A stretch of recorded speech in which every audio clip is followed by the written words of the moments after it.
Aziz, kadirli, hurmatli, muhlis, mutedeyyin Müslüman biraderler. Bu cumada huzurlarımızda muhtasaren Tarih-i İslam ve Siret-i Resulullah sallallahu aleyhi ve sellemin 61. sabağı beyan olmalı. Elhamdülillah, elhamdülillah. Perverdigarımızın fazl-ı ihsanı bilen, tevfik ve hidayet vermekliği bilen, sizler muhlis, mutedeyyin Müslüman biraderlerin ihlaslarınız ve muhabbet ve alaka ve rağbatlarımızın bereketinden silsile-i Tarih-i İslam ve Siret-i Resulullah sallallahu aleyhi ve sellem kança müddet avvallardan beri şuru olan hafta var her cuma gününde bugün 61. silsilesi huzurlarımızda beyan olmalı. Önkü cumada eşittiniz ki Peygamberimiz sallallahu aleyhi ve sellem Allah Teala'nın mehmandarlığına arşa teşrif alıp vardılar. 7 kat asmandan yukarı, Beyt-ül Mamur'dan yukarı, Sidratul Muntaha'dan yukarı ve 8 tabakayı cennetten yukarı, Makam-ı Sariful Ahlam'dan yukarı, bilahire Allah Teala'nın arşına ve istilahi imruzi payitahtına Peygamber sallallahu aleyhi ve sellem teşrif alıp vardılar. Tamamı bile giden ferişteler başumuli Cebrail aleyhisselam ve Mikail aleyhisselam hemmesi kaldılar.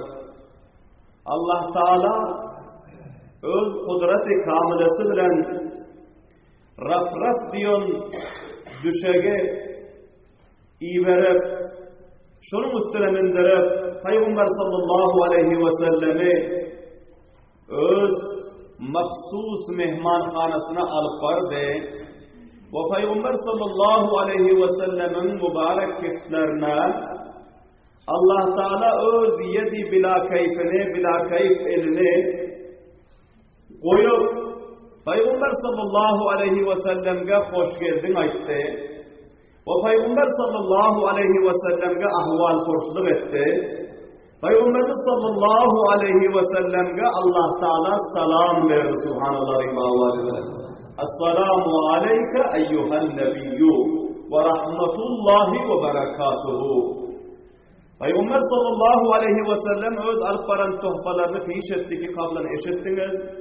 Zabani ibadet ve cani ibadet, mali ibadet, 3 kısım ibadeti tohbal parantı Peygamberimiz Allah Teala'nın bargahına. Ve Allah Teala onun mukabilesine 3 tohba verdi, kette tohba. Avval kısı salamatlık, ikincisi rahmet ve üçüncüsü bereket. Esselamu aleyke eyyuhel nebiyyü ve rahmetullahi ve berekatuhu. Ve bunu hem, bu noktanı hemmeleriniz eşittiniz ki, her kim bedenim salamat olsun, bedenimde kuvvet-u takat olsun, bela ve afet-u musibetlerden salamatta olayım deyse Allah Teala'nı yaatlap yürümeli, zikretmeli, zabani ibadete koş etmeli. Allah Teala'nın rahmeti güderanıma, familime yağsın, ticaretime, dehkancılığıma yağsın. Ahl-i avlatların üstüne Allah Teala'nın rahmeti yağsın deyse, o adam cani ibadetlere encam vermeli, namaz, roza, ibadeti cani. Ve her kimi ki halasa, malıma bereket olsun, hırmanlarıma bereket olsun, ve ticaretime bereket olsun, sermaye ve devletime bereket olsun deyse, o adamda zerur eken ki o adam mali ibadete encam vermeli, ushur, zekat, sadakat-ı cariye ve nafilelerini encam vermeli. Vakti ki Allah Teala Peygamber sallallahu aleyhi ve sellem'e salam verip ahval kursuk edenden son Peygamber sallallahu aleyhi ve sellem öz aciz ummatlarını yadavarlık ettiler. Karan Peygamberlerimiz arş-ı alağa yetişen fillasinde hem bizler yanak aciz, günahkar, Rusiya ummatlarını feramuş etmedi. Şunca ha Peygamberimiz ummatlarıyla muhabbet etiyirdi. Bayet ki bizler hem muteveccih olan aziz kavmlar, bizler hem muhsefidi kavm oldu, tüccar oldu, sermayedar oldu, reis-i famil oldu ve serdar-ı kavm oldu. Bizler hem öz mahbub Peygamberimizin mübarek sünnetlerini, onların yağıtlarını feramuş etmelidir.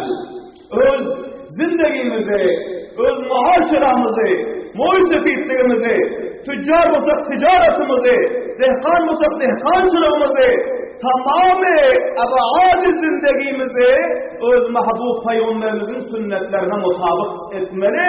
Ta ki Peygamberlerimizin muhabbeti, aşkı, alaka ve rağbeti kalplerimizde berkarar olur yana. Ve Peygamberlerimizin şol bizleri arşta yaratlarına bunun özü bir ayvaz ve bedleb olur yana. Allah Teala hemmelerimize tevfik ve hidayet versin. Amin diyeyim ve avaz edelim. O zaman Allah Tebarek ve Teala Peygamber sallallahu aleyhi ve sellem'e khas başka hem 3 tohfa verdi. Birisi 5 vakit namaz, Sahih Müslim şerifte bu rivayet mevzu gelin, 5 vakit namazı tohfa verdi.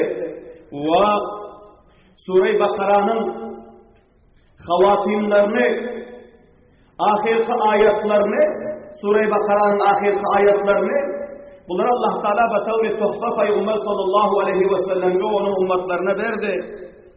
Ve üçlencisi hasaten ummatları arasında Peygamberlerimiz diledi.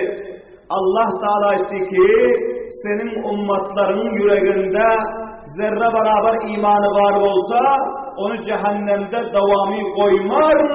Bir vakit olmasa bir vakit onu cehennemden çıkarar. Gerçi günahına layık onun o cezasını görse hem değil. Subhanallah diyeyim Allah'a. O sonra Allah Teala'nın özü Peygamber sallallahu aleyhi ve sellem'e bir azıra kurumlar aytti ki onların Hazreti Ebu Hureyre radıyallahu teala'nın özü bir tavil hadiste rivayet eden kablen huzurlarımızda bir neçe cüzleri beyan oldu. Onların birisi şulti ki فَقَالَ لَهُ رَبُّهُ قَدْ اتَّخَذْتُكَ خَلِيلًا وَحَبِيبًا Allah Teala Peygamberlerimize aytti ki ey benim mahbub Peygamberim, men seni özüme hem halil aylandırdım hem habib aylandırdım diye Subhanallah diyeyim ve avaz edilen. Halil dost bilen habib dostun ortasında fark var, o hem kaplan huzurlarımızda beyan oldu. O sonra etti ki وَاَرْسَلْتُكَ اِلَى النَّاسِ كَافَّةً بَشِيرًا وَنَذِيرًا Ey mahbub Peygamberim, seni tamamı insanlara, tamamı kure-i zeminin, ha Arap olsun ha Acam, tamamı kure-i zeminin insanlarına ve kıyamata çekilecek insanlara seni Peygamber'e iyi verdin diye Subhanallah. Başka peygamberler bir memlekete peygamber oluyordu, bir mantıka peygamber oluyordu, bir kavme peygamber oluyordu. Onların peygamberliği mahduddu. Ama senin peygamberliğin mahbubdan seni kâffeten linnâs tamamı insaniyetin üstüne Peygamber'e iyi verdin diye Subhanallah diyeyim avaz edelim. Ve sonra Allah Teala o da etti ki وَوَضَعْتُ عَنْكَ وِزْرَكَ وَشَرَحْتُ لَكَ صَدْرَكَ Sana şerh-i sadr nasip ettim. Senin yüreğini açtım. Senin yüreğini evvelin ve ahirinlerin ulûm-u maariflerinden doldurdum. Senin kalbindeki ilimler başka peygamberlerin kalplerinde yok diye Subhanallah diyeyim avaz edelim. Şunca sana ulûm ve maarifleri ata edip, yüreklerini şerh-i sadr edip, kalplerini purnur ettin diye Subhanallah diyeyim avaz edelim. وَوَضَعْتُ عَنْكَ وِزْرَكَ Allah Teala etti ki o yine senin ağır ağır yüklerini ben senin arkandan aldım dedi.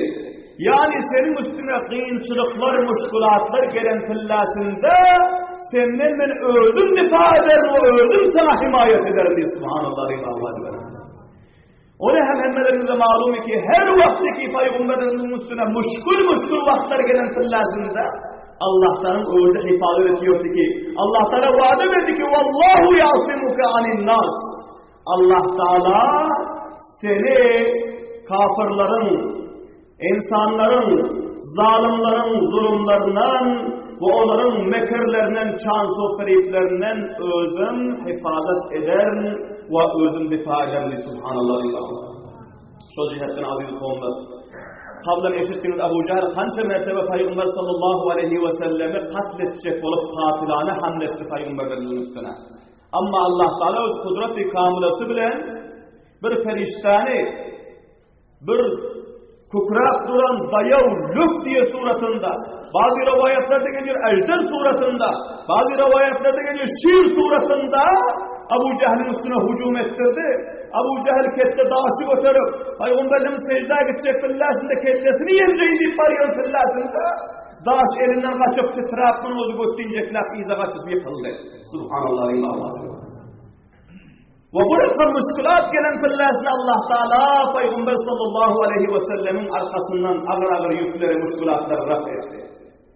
Ve hemçinan Peygamber sallallahu aleyhi ve sellemin uyunun taşını hicret gecesinde 12 nefer dayav pahlevan kafirlerin öldü. Yarağa şemşirlerinin muhasir eden fillasında Allah Teala kudret-i kamilesi bilen onların gözlerini kör edip Peygamberlerini belayı rahat vermeden çıkarıp koyuyordu. Subhanallah. Ve hemçinan Medine-i Münevvera gelen fillasında Yahudi düşmanlarını öldü. Peygamber sallallahu aleyhi ve sellemi kaysı bir mantıkada divanın sayesinde oturduk koyuyor. Divanın arkasından üstünden bir ketteken degermen, Asiya'nın degermenini götürüyor. Bunu Peygamberlerimizin üstüne taşlayıp Peygamberlerimizi şehir edecek fillasında Allah Teala Hazreti Cibreil-i Vesselam'ı veriyor. Cibreil-i gelmek ki ya Resulullah sor, bu zalimler üstünden kette Asiya'nın dağısını taşlayacak olması dedi. Subhanallah. Peygamberlerimiz hareket edip koy veriyor. Onlar bu çansu mekroferi evinde nakam alıyor. Hemçinan Gazve-i Bedir'de, Gazve-i Uhud'da, Gazve-i Ahzab ve Handek'te, Gazve-i Fethi Mekke'de, Gazve-i Huneyn'de tamamı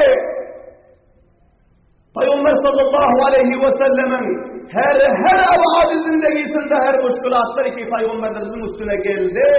Allah Teala kudret-i kamilesi bilen onu Peygamber sallallahu aleyhi ve sellemin üstünden gösterdi.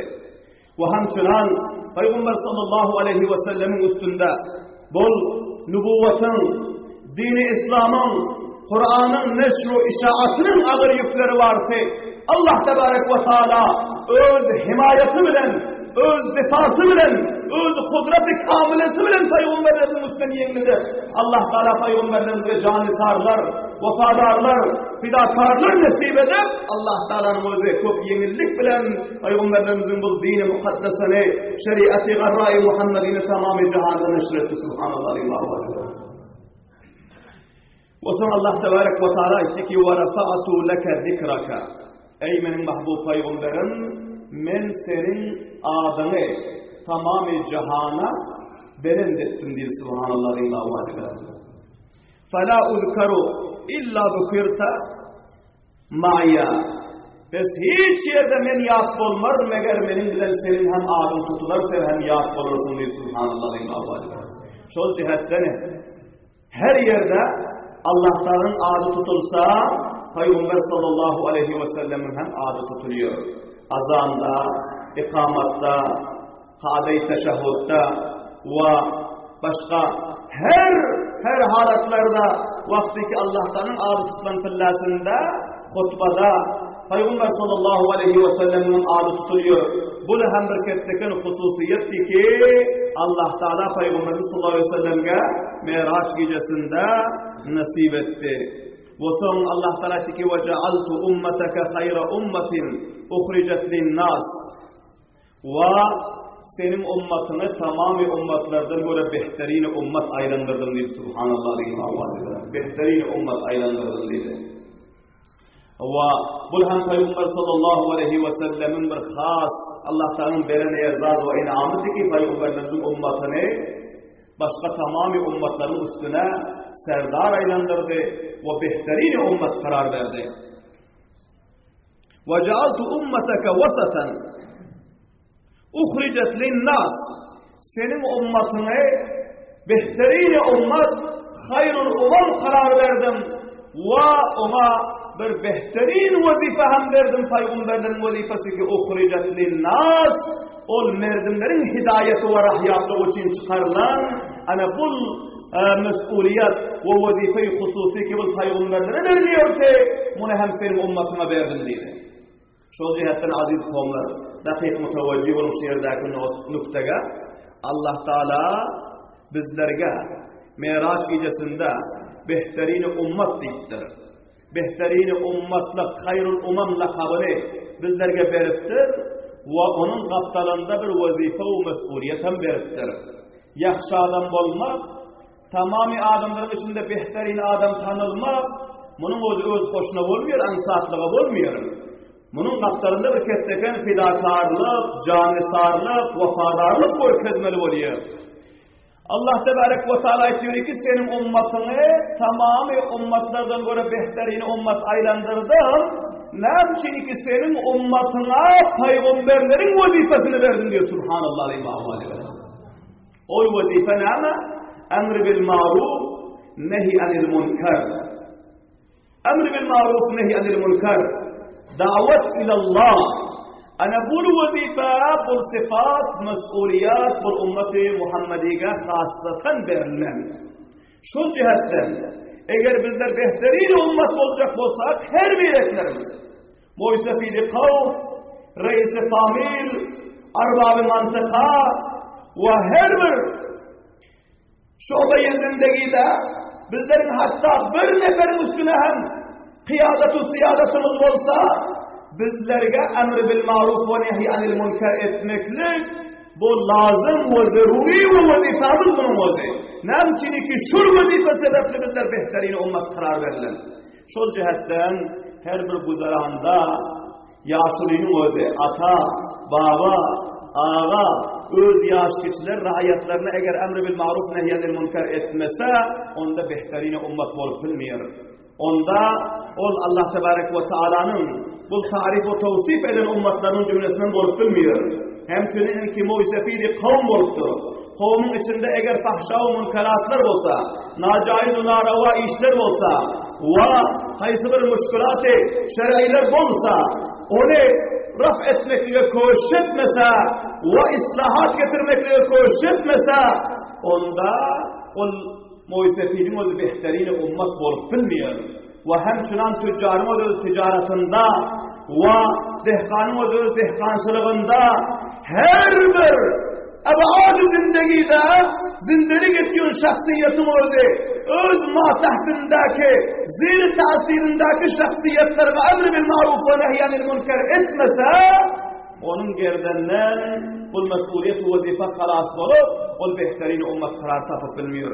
Şu cihetten Allah Teala etti ki, senin ummatın behterin ummat aylandırdım ki uhricet linnas, o tamami merdimlerin hidayet ve kamyaplığı için peyda edildi. وَجَعَلْتُ اُمَّتَكَ هُمُ الْاَوَّلِينَ وَالْآخِرِينَ senin ummatına fazilet-u şerafet lihazının evvelin ummat karar verdim. Ve senin ummatına zuhur ve vücut lihazının ahirin ummat karar verdim dedi. Yani fazilet-u şerafatta tamamı ummatlardan göre evvel ve mevcut bulun fillah, tapılan fillasında, zahir bulun fillasında hem ummatlardan ahirde dünyaya gelen tamamı peygamberlerin ummatları dünya gelenden son bizim peygamberimizin ummati dünya gelmeye başladı. وَجَعَلْتُكَ أَوَّلَ النَّبِيِّينَ خَلْقًا وَآخِرِهِمْ بَعْثًا وَسَنِي hem tamamı peygamberlerden evvel aylandırdım halk lihazından. Evvelden senin nuru pakini halk ettim ve peygamberlik verip sen dünyada iberin fillasında hem peygamberlerden son iberdim dedi. وَآتَيْتُكَ سَبْعًا مِنَ الْمَسَانِي ve sana seb'i mesanini ata ettim. Yani Sure-i Fatiha bu Allah Tebarek ve Teala'nın bir ketteken nimeti, Kur'an-ı Şerif'in bir muhim suresi. Bunu sana ata ettim ki lem utiha nebiyyen kableka senin evvelki peygamberlere men bu suranı veremiyordum diye Subhanallah diye mağvazi belen. Ve ataytuka khavatime suretil Bakara min kenzi tahtil arşi lem utiha nebiyyen kableka ve sana Sure-i Bakara'nın ahireti ayetlerini verdim ki onun özü benim arşımın aşağındaki hazinelerden bir hazineti, onu senden başka peygamberlere veremiyor diye Subhanallah diyeyim avazi veren. Ve ateytukel kevtera, ve sana havz-i kevteri ata ettim. Havz-i kevterin tariflerini kablen eşittiniz. Ve ateytuke semaniyete ashumin, ve sana 8 hisse, 8 sahan verdim. Avvalkası İslam, ikincisi hicret, üçüncüsü cihad fi sebilillah, dördüncüsü 5 vakit namaz, beşincisi sadaka yani ushru zekat, ve altıncısı Ramazan ayın rozası, yedincisi emr bil maruf, nehi anil münker, sekizincisi ana bul tohbalarını hem sana ata ettim diye Subhanallah diyeyim ve avazi veren. وَجَعَلْتُكَ فَاتِحًا وَخَاتِمًا وَسَنِي Fatiha ilandırdım. Tamamı dinlerin üstüne, tamamı kavmlerin üstüne, tamamı milletin üstüne, tamamı kure-i zeminin üstüne senin İslam'ın bayrağı serbülent olmalı diye Subhanallah ve seni ahirin peygamber ilandırdım. Senin dünyaya gelmekliğinden peygamberliğin silsilesi halas olmalıydı. Ana bu tohbaları, bu nimetleri sana ata ettim diye Peygamber sallallahu aleyhi ve sellem'e Allah tebarek ve teala'nın özü piş etti. Peygamber sallallahu aleyhi ve sellem bunların hemmesini kabul ettiler. Ve son Peygamber sallallahu aleyhi ve sellem'e Allah tebarek ve teala'nın özü ulûm-i evvelin ve ahirinlerini onların kalplarına ilkadır. Peygamberlerin yüreklerini ulûm ve maariflerden doldurup Peygamber sallallahu aleyhi ve sellem'den hususi mülakatlar edip son Peygamber sallallahu aleyhi ve sellem'i vafız ruhsat ettiler arştan. Son Peygamber sallallahu aleyhi ve sellem arştan vafız kayıtacak kıllasında. Bunları ta Cennet-i Firdevs'i ki bu arşın aşağındaki o vakı cennet oluyor. Şol mantıka gelinçan raf-rafın o vafız alı geldi. Son Allah tebarek ve teala Hazreti Cibril sallallahu vesselam ve Hazreti Mikail aleyhissalatu vesselam'a ferman verdi ki sizler Muhammed'in bereketinden bugün şu mantıka gelinler. Gerçi sizlerin serhadiniz bu yerde değilse sizler indi benim peygamberime cennete seyahat verinler diye Subhanallah ve cennete seyahat verin ve ondan sonra ters benim peygamberimi irtikat atmanın düşürüp önkü cayine eltikaydınlar deyip bunlara ferman geldi. Songular gelip Hazreti Resulullah sallallahu aleyhi ve sellemi teslim alıp Cennet-i Firdevs ve tamamı cennetlerine seyahat verdi. Bunun vakiyasını inşallahü'l-aziz ayında mecliste huzurlarımızda tefsir var beyan ederiz. Allah Teala hemmelerimize Peygamber sallallahu aleyhi ve sellemin mübarek sirat-u savanihlerinin dersi, ibret ve sabak almaklığa tevfik ve hidayet nasip etsin.